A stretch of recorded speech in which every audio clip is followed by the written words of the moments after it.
Hey everyone, buckle up because what I'm about to share is shocking and could change the way you see the world. Recently, New York elected Zohran Mamdani, a man with a controversial background, never had a real job, failed rapper, and now pushing policies like government-controlled grocery stores and rent freezes. Sounds familiar? It's the classic recipe for disaster, and the consequences could be devastating.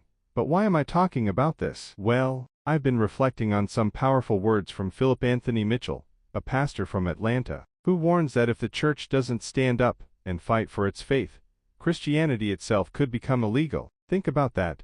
What if future generations can't openly read the Bible? Could we be heading into a society where religious freedom is just a memory? And here's the twist. Watch what's happening in NYC with Muslim communities openly praying in Times Square, proclaiming their faith loudly and clearly. Are we witnessing a cultural shift that could redefine our society? Now, let's ask ourselves, what does this mean for us? Is this just a coincidence, or is there a deeper worldview crisis at play? I come from a background of actual communism, and let me tell you, the dangers are real. Growing up in the Soviet Union, I saw firsthand what happens when the government controls everything: food shortages, poverty, and the loss of individual freedoms. And here's a crucial point.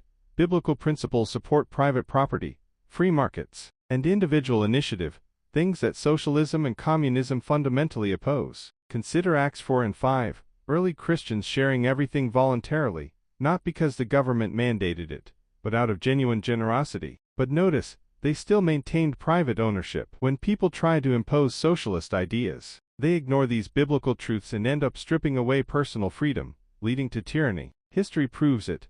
Millions have died under oppressive regimes that eliminate private property and free enterprise. What about the current political landscape? New York's new mayor's policies are pushing exactly that, taxing the wealthy to the point where they might leave for good, causing a massive brain drain and economic collapse. The city's own leader admits they're worried about losing the very people who sustain their economy. But here's the question: how fair is it to tax success so heavily that the wealthy can simply leave? And is it just to demand more from those who already pay most of the taxes?